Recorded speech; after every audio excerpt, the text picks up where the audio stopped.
कसे आहात मित्रांनो? मजेत ना असेल मात्र पुन्हा एकदा तुमच्या सगळ्यांचं स्वागत करतो आपल्या मालवणी लाईफ या यूट्यूब चॅनलमध्ये। तर मित्रांनो, आज पुन्हा एकदा आपण ओल्या काजूगराचा व्हिडिओ बघणार आहोत आणि त्यासाठी आपण जाणार आहोत ते तळेरे येथे।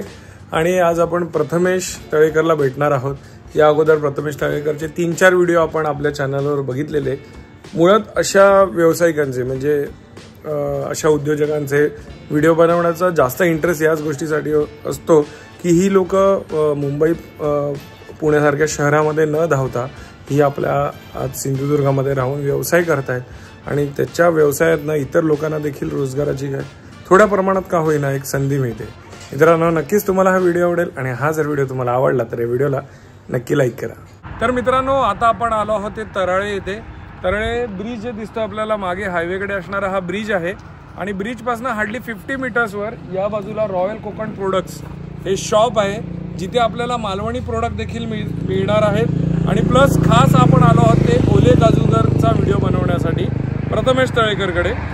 या व्हिडिओला सुरुवात करण्याअगोदर आपण हा नवीन DJIचा माईक घेतलेला आहे आणि हा DJIचा माईक आपल्यापर्यंत पोहोचवण्यासाठी हेमंत दादा जे हाँगकाँगला असतात, सो त्यांनी आपल्याला मदत केली। सो त्यांच्यासाठी बिग थम्सअप। आणि ड्रोन बरोबरच आता आपला हा नवीन माईक, या अगोदर आपण रोडचा माईक वापरत होतो आणि आता आपण हा DJI मिनी माईक वापरतोय, जेणेकरून आपले जे इन्फॉर्मेटिव्ह व्हिडिओ असतात, जे इंटरव्ह्यूचे व्हिडिओ असतात, त्यांची व्हॉइस क्वालिटी चांगली तुमच्यापर्यंत पोहोचू शकेल, म्हणून ही आपण एक इन्व्हेस्टमेंट केली असं आपण म्हणू शकतो।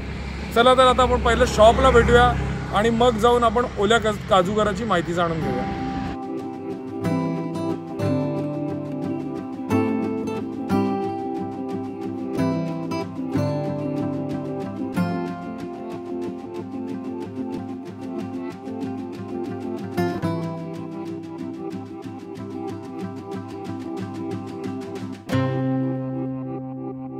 नमस्कार प्रथमेश, पुन्हा एकदा स्वागत आहे तुझं मालवणी लाईफ या यूट्यूब चॅनलमध्ये। जवळजवळ आपण हा 3रा-4था व्हिडिओ बनवतोय। हो, हा जवळपास मला वाटतं 4था व्हिडिओ आहे आपला। नक्कीच। ज्या वर्षी तू हा व्यवसाय सगळा चालू केलास रॉयल कोकण प्रोडक्ट्सचा, त्याच्यानंतर आपण सलग 3-4 वर्ष हा व्हिडिओ बनवतोय। हो, आपण पहिले 2 व्हिडिओ आपले ओल्या काजूचे बनवले होते। त्याच्यानंतर आपलं दुकानाचं जेव्हा ओपनिंग होतं त्याचा सुद्धा आपण व्हिडिओ बनवला होता।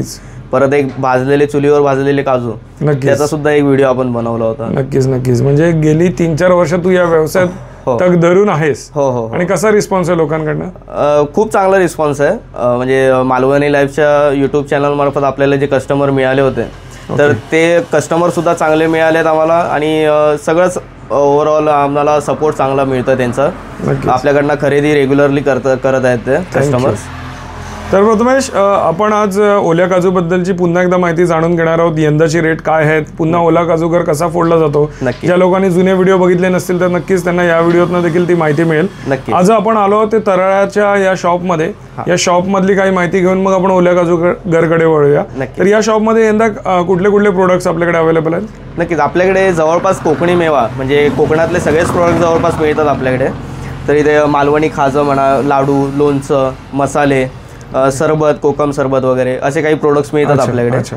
तर आपण इकडे बघू शकत असाल, उन्हाळ्यामध्ये ह्या सीझनला जास्त करून कैरीचं पण, कोकम सरबत, आमरस किंवा आवळ्याचं ज्यूस असे प्रोडक्ट चांगले चालतात। अच्छा। आणि हे लोकल आपल्याकडचेच प्रोडक्ट? हो, लोकल आपल्याकडचेच प्रोडक्ट्स आहेत। ओके। या व्यतिरिक्त आपण काय काय विकतो? आपल्याकडे आमरस सुद्धा आहे, काळी मिरी असते आणि आपल्याकडे एक नवीन प्रोडक्ट आपण चालू केलं, हे जवळपास कुठे मिळत नाही, तिळकुट, काळ्या तिळाची चटणी। अच्छा। तर हे नवीन प्रोडक्ट आपण चालू केलं। अच्छा। परत गावठी लाल पोहे असतात आपल्याकडे। ओके। अशा पद्धतीने आणि पिठं असतात आपल्याकडे, कोळीत पीठ, उडीद पीठ, अशा पद्धतीची पिठं असतात आपल्याकडे। अच्छा। तर असे काय लोणचं आहेत आपल्याकडे गावठी। ओके। तर ती सुद्धा आपल्याकडे मिळतात। तर खाली आलेल्या नंबरवर जे काय रेट्स असतील, काय असतील, नक्की तू त्याची माहिती खाली दिलेल्या नंबरवरती आम्हाला व्हॉट्सअपवरती मेसेज केला तर तुम्हाला प्रोडक्ट लिस्ट पाठवली जाईल। ओके। आणि हे जे प्रोडक्ट आहेत हे ऑल ओव्हर इंडिया तुम्ही? हो, कुठेही, आउट ऑफ इंडिया सुद्धा आणि ऑल ओव्हर इंडियामध्ये सुद्धा आपण डिलिव्हरी करतो। ओके। येस। सो नक्कीच खाली दिलेल्या नंबरवर तुझ्याशी लोक संपर्क करतील, या प्रोडक्ट बद्दलची माहिती आणि रेट जाणून घेतील। नक्कीच। आम्ही तुम्हाला आमच्याकडून जेवढं होईल तेवढं आम्ही सहकार्य करण्याचा प्रयत्न करू आणि तुमच्यापर्यंत आमचे प्रोडक्ट नक्कीच पोहोचतील। चला तर आता आपण ओल्या काजूगरकडे वळूया। चला।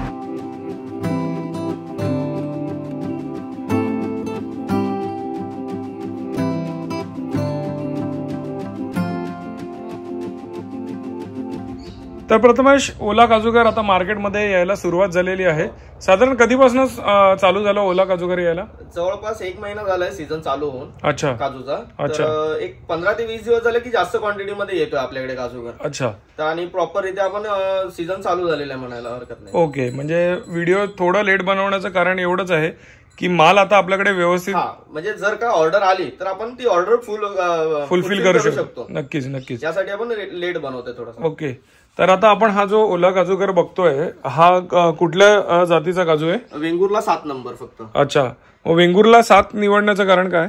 एक तर मोठी साईज असते. अच्छा. आणि कस्टमरची पसंती आहे थोडक्यात त्याला. ओके. बऱ्यापैकी 90% कस्टमरची पसंती 7 नंबर काजूसाठी आहे. अच्छा. 7 नंबरची ही जी बी आहे ही मोठ्या साईजची असल्यामुळे आपण 7 नंबरचा म्हणजे जवळपास आपण आता 100 नगाचं पॅकेट बनवतो. आपण थोड्या वेळात बघालच. नक्की. तर त्या एका घराचं वजन साधारणतः एक 4 ते 5 ग्राम वजन असतं. ओके. आणि आता ही जी बी आहे ही कोवळी बी म्हणतात ना याला? नाही, ही प्रॉपर मॅच्युअर बी झालेली आहे. अच्छा. जून बी म्हणतो आपण त्याला. अच्छा. ओके. कोवळी बी असली तर म्हणजे हिरव्यातली जून बी असं म्हणायला हरकत. जून बी, हिरव्यातली जून बी म्हणजे त्याच्या आतला गर असतो तो हिरवा निघणार.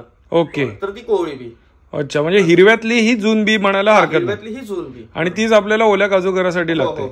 आणि पुढे ही पूर्णपणे परिपक्व होते तेव्हा आपण ते भट्टीच्या काजूसाठी वापरतो. हो बरोबर. ती पिकलेली काजू म्हणतो आपण त्याला ते. ओके. तर ती ही आता आपली जुनबी, हिरवी जुनबी आलेली आहे. आणि ही झाडावरनं काढल्यानंतर याची काय प्रोसेस असते? आता ही झाडावरून काढल्यानंतर जून बी ऍक्च्युली काढायला लागते. तिचा देठ मोठा असतो. बरोबर. तर ती बी काढल्यानंतर आपण पुढे सोलायची असते. ती सोडल्यानंतर त्याच्यातनं गर बाहेर आलेला असतो. तो थोडासा आपण हवेवरती सुकवतो.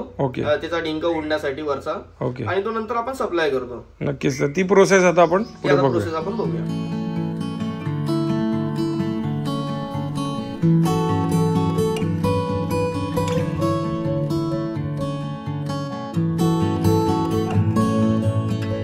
प्रथमेश, आता ही जी आपण काजू बी सोलणार आहोत आणि त्याच्यातनं ओला काजूगर काढणार आहोत, तर सोलण्यासाठी 2 पद्धती आहेत. एक आधुनिक आणि आता यंत्राचा वापर करून देखील ही बी सोलली जाते. तर तुझ्या हातात आहे ते आधुनिक यंत्र आहे. या यंत्राची माहिती जाणून घेण्या अगोदर मला हे जाणून घ्यायचं, जर कोणाला ही मशीन खरेदी करायची असेल तर ती देखील तुमच्याकडे अवेलेबल आहे का? ती सुद्धा आपण सप्लाय करतो मशीन जर हवी असेल तर. अच्छा. तर आपल्या रेग्युलर जो खाली आलेल्या नंबरवर तुम्ही संपर्क करून मशीन देखील कुठेही घरपोच पाठवू शकतो. आता ती कशी वापरायची, कशी मशीन आहे त्याबद्दलची माहिती आपण जाणून घेऊया. त्या अगोदर आपण मशीनचे काही पार्ट जाणून घेऊया. तर ही कशा प्रकारे काम करते? आता हे हँडल दिलेलं आहे याला. ओके. हे 360 डिग्री फिरतं हँडल पूर्ण. ओके. याला इथे 2 ब्लेड दिले आहेत काजू कटिंग करण्यासाठी. हे 2 ब्लेड आहेत. हे 2 ब्लेड. ओके. आता हे साईज कमी जास्त करण्यासाठी. ओके. जर का इथे तुम्ही हा पोर्शन जर बघत असाल तर हे साईज कमी जास्त करण्यासाठी 4 नंबर साईज साठी तुम्हाला साईज कमी करावी लागते. ओके. 7 नंबर साठी वाढवावी लागते. म्हणजे काजू बीची जी साईज आहे ती कमी जास्त असते. जशी आपली 7ची मोठी आहे, 4ची छोटी आहे. तर त्या पद्धतीने ऍडजस्टमेंट देखील इथे दिलेली आहे. ह्याला इथे स्क्रू दिलेला आहे. ओके. इकडनं तुम्ही ऍडजस्ट करू शकता तुमच्या साईज. ओके. आणि हे कुठे जर माउंट करायची असेल तर कशा प्रकारे केली जाते? जसं आपल्याला टेबलावर ही जर जॉईन करायची असेल. टेबल बघितलंय, टेबल आहे आपल्याकडे, तर आपण या टेबलावरती फिट करतो. अच्छा. ह्याला आधी आपण होल मारून घेतलेले, मशीनला होल आहेत आणि टेबलाला सुद्धा 3-4. ओके. तर आपण याला असे ठेवणार. अच्छा. आणि ह्याला स्क्रूने फिट करायचं. ओके. सिंपली स्क्रू टाकायचे दादा. ओके. आणि ती अशी इझिली कुठेही फिट होते. आता ही कशी वापरायची त्याबद्दलची माहिती आपण जाणून घेऊया.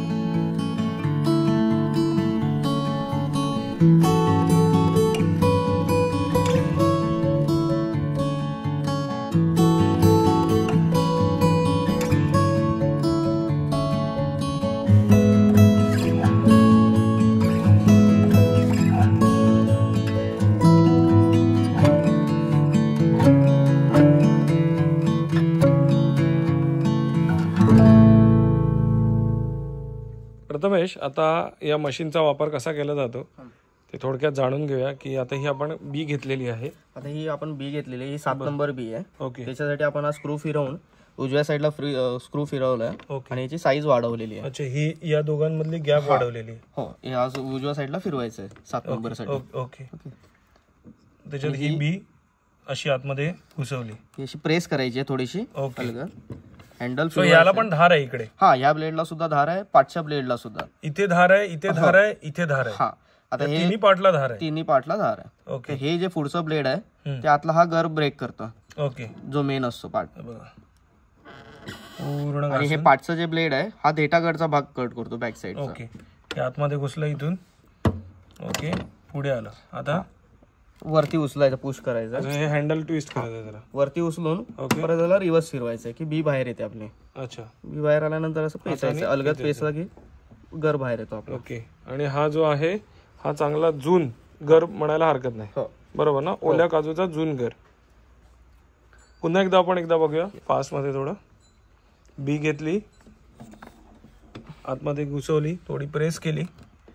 ओके, आतमध्ये घातली, हँडल वर केलं, ट्विस्ट केलं, बाहेर काढलं आणि हे सहजरित्या या मशीनचा वापर करून आपण असे ओले काजूगर काढू शकतो. यस. तरी साधारण आता तुझा हात बसला असेल म्हणून तू फटाफट काढू शकतो. तरी पण नॉर्मली किती? आम्ही जी नवीन मशीन देतो एखाद्याला, नवीन कस्टमरला, तर त्यांना 100 बियांचा एक तासाला एव्हरेज देतो आम्ही त्यांना. ओके. आणि आम्ही जेव्हा फोडतोय तेव्हा एक 200 ते 250 बिया आम्ही तासाला फोडतोय. तुम्ही तासाला फोडता कारण तुम्हाला ती सवय झाली. आणि यंदाच्या वर्षी जरी 100 काढलात तरी पुढच्या वर्षी तुम्हाला सवय होईल तसं तुम्ही व्यवस्थितरित्या जास्त, आमच्यापेक्षा जास्त सुद्धा काढू शकता उद्या. ओके. आता ही झाली आपली मशीनच्या द्वारे काढण्याची पद्धत. आता आपण थोडक्यात जी पद्धत आहे, जी आपण पारंपरिक पद्धत वापरतो ती बघून घेऊ. नक्की.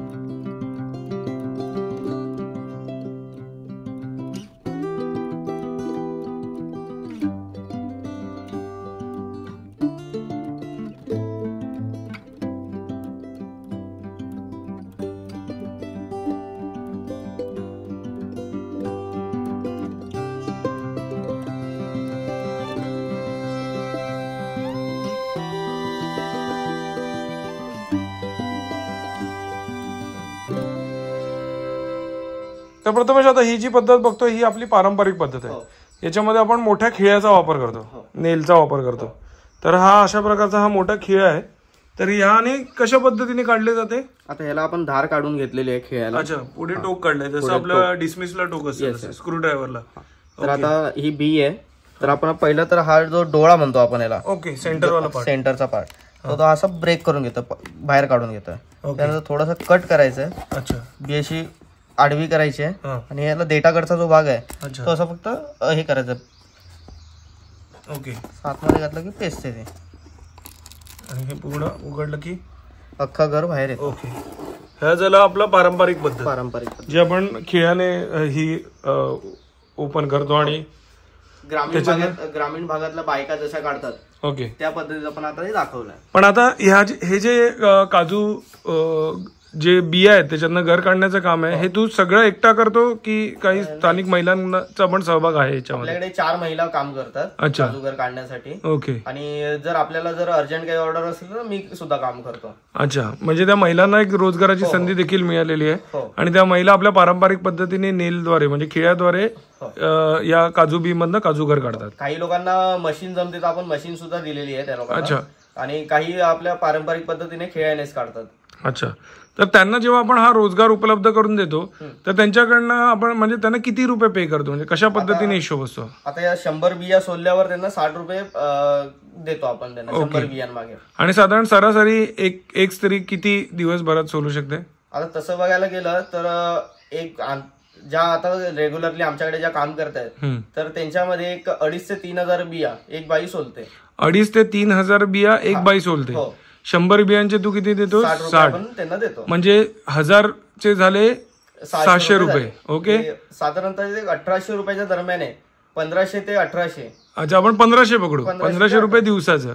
आणि त्या महिलांनी जरी 20 दिवस जरी काम केलं तरी 1,500 गुणिले 20 म्हणजे जवळजवळ 30,000 पर्यंतचा पगार ती आरामात घर बसल्या कमवू शकते. आता जवळपास हा सीझन 2 महिने तरी इझिली चालतो सीझन. 2 महिने तर बायका रेग्युलरली काम करतात. बरोबर. आणि आपल्याकडे मीच असं देतो असं नाही, अजून सुद्धा बाहेरच्या आपले मित्रमंडळी आहेत त्यांच्या सुद्धा आपण बिया त्यांना देतो. तर त्यांच्या सुद्धा त्या बिया सोलून देतात. त्याच्यामुळे त्यांना जास्त प्रमाणात रोजगार निर्माण करून देतोय आपण. नक्कीच नक्कीच नक्कीच.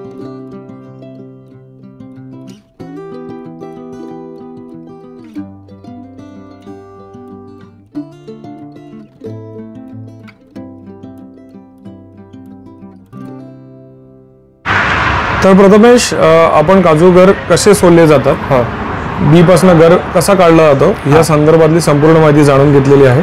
आता हे जे काजूगर आहे हे आपण महाराष्ट्रात नाही तर महाराष्ट्राच्या बाहेर देखील आपण घरपोच पाठवतो. तर हे घरपोच पाठवताना आपण काय प्रिकॉशन्स घेतो, कशी पॅकिंग करतो त्याबद्दलची माहिती आपण जाणून घेऊया. आता इथे आपण हा बॉक्स बघू शकत असाल, आपण कंटेनर बॉक्स वापरतो. 600 ml चा बॉक्स, प्लास्टिकचा बॉक्स आहे. हो, प्लास्टिकचा बॉक्स आहे, ट्रान्सपरंट. 600 ml ची साईज आहे याची. ओके, म्हणजे स्वतःचं सेल्फ वेट 600 ml. तुम्ही जर दुकानात गेलात तर 600 ml साईजच्या बॉक्स मिळतो. ओके, इथे तुम्ही बघू शकत असाल तर इथे होल मारलेले आहेत आपण. ओके, एअर जाण्यासाठी. अच्छा, कारण पॅक बंद ठेवला तर त्याला पाणी सुटून तो खराब होण्याची शक्यता असते. खराब होण्याची शक्यता असते, त्याच्यामुळे आपण याला कंटेनरला होल मारतो. ओके, होल मारल्यानंतर आपण असा बॉक्स पॅक करतो. अच्छा, 100 नगाचा बॉक्स असतो आपल्याकडे. पूर्ण 100 भरलेले आहेत. 100 नगाचा. तुम्ही इथे वजन बघू शकत असाल.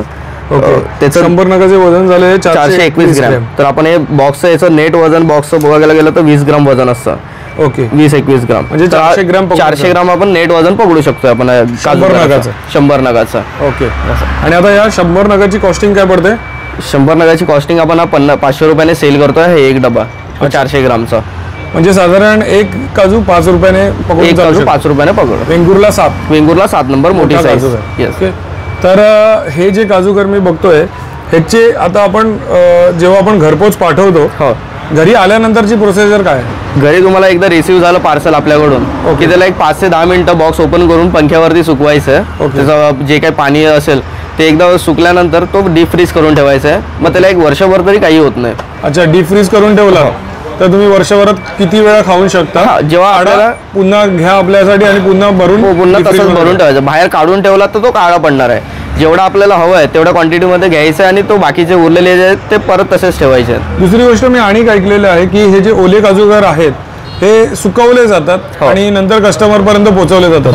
तर ती काय पद्धत असेल? आता जेव्हा आपण आउट ऑफ इंडिया जेव्हा पाठवतो तेव्हा आपण हे उन्हामध्ये 4 ते 5 उन्हामध्ये असे सुकवून पाठवतो. ओके, ओके, कारण का जेव्हा ओली वस्तू आपण ओपन करून दाखवशील? हा, ओके, तर हे उन्हात सुकवलेले आहेत. 4 ते 5 उन्हात आपण सुकवतो. 4 ते 5 दिवस हे उन्हात सुकवलेले आहेत. कडधान्य सुकवतो तसंच त्या पद्धतीने. जर बघाल तर ह्याची साल देखील निघते इझिली, बरोबर ना? हो, इझिली साल निघते. पाण्यात जेव्हा टाकाल तुम्ही 1 तास ते 2 तास तेव्हा नॉर्मल येतो. तर हे जे सुकवलेले काजूगर आहेत हे घरी नेल्यानंतर आपण बाहेर कुठेही ठेवू शकतो. बाहेर कुठेही ठेवू शकतो. फ्रीज मध्ये ठेवायची गरजच नाही. पॅक बंद डब्यामध्ये ठेवायचे. पॅक बंद डब्यामध्ये ठेवायचे. आपल्याला जेव्हा हवे असेल तेव्हा ते पाण्यात टाकायचे. पाण्यामध्ये टाकायचे. 1 तास ते 2 तास टाकलात की व्यवस्थित तो हे होतो, फुगतो आणि मग भाजी करण्यासाठी रेडी आहे तुम्हाला. ओके, तर अशा प्रकारे हे जे काजूगर आहेत त्याचा रेट आपण बघितलेला आहे. या काजूगराचा रेट काय जे उन्हात सुकवलेले असतात? ह्याचा रेट आपण 550 रुपये ठेवलेला आहे. 50 रुपये जास्त, कारण याला प्रोसेस आहे पुढे. ओके, हे आपण जेव्हा असे ओले काजू काढतो त्याच्यानंतर याला सुकवायचं आहे. त्याच्यानंतर सुकवल्यावर सुद्धा काही काजू ते एकदम कोवळे जे असतात ते काही काजू सॉर्टिंग करावे लागतात सुकल्यामुळे. जास्त सुकलेले असतात ते, त्याच्यामुळे ते पाठवण्या योग्य नसतात. तर त्याच्यामध्ये सॉर्टिंग करून हे निवडक काजू आपण पाठवतो व्यवस्थित. तर आपण सुकवलेले काजूगर देखील बघितले, ओले काजूगर देखील बघितलेले आहेत. ह्याचं वजन सुद्धा सुकवल्यावर एक 250 ग्राम पर्यंत वजन बसतंय. ओके, 100 नगाचं.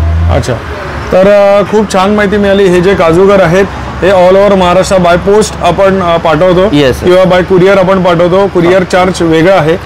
3 ते 4 ते 5 दिवस जर कुरिअर मध्ये जरी हे राहिले तरी त्याला काही प्रॉब्लेम नाही. दुसरी गोष्ट म्हणजे आपलं हे जे दुकान आहे ते कुठे आहे आपण सांगितलेलं आहे. इथे येऊन देखील तुम्ही दुकानातनं ओले काजूगर घेऊ शकतात. इथे देखील ते अवेलेबल आहे.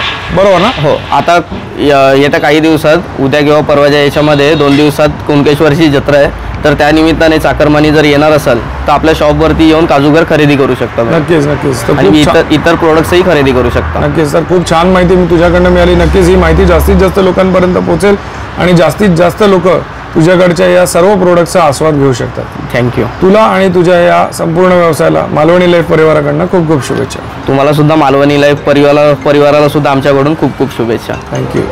तर मित्रांनो, या व्हिडिओद्वारे तुम्हाला नक्कीच एक चांगली माहिती मिळाली असेल. तुम्हाला जर हे ओले काजू खरेदी करायचे असतील तर मी डिस्क्रिप्शन बॉक्समध्ये नंबर दिलेलाच आहे. व्हिडिओमध्ये देखील प्रथमेशचा नंबर आलेला आहे. प्रथमेश जर फोन उचलायला जर वेळ घेत असेल तर नक्की व्हॉट्सअपला तुम्ही संपर्क करा आणि तुमचं जे काही रिक्वायरमेंट किंवा तुमचा जो काही मेसेज असेल तो व्हॉट्सअपला तुम्ही टाकून ठेवा. मित्रांनो, हा जर व्हिडिओ तुम्हाला आवडला असेल तर या व्हिडिओला नक्की लाईक करा. तुम्ही जर चॅनलवर नवीन असाल तर चॅनलला सबस्क्राईब करायला विसरू नका आणि बाजूची ती बेल आयकॉन नक्की दाबा, जेणेकरून आपल्या सर्व नवीन व्हिडिओचं नोटिफिकेशन सर्व अगोदर तुम्हाला मिळतील. अशा छान छान व्हिडिओ मी तुमच्यासाठी नक्कीच घेऊन येईन. तोपर्यंत बाय बाय. देव बरे करो.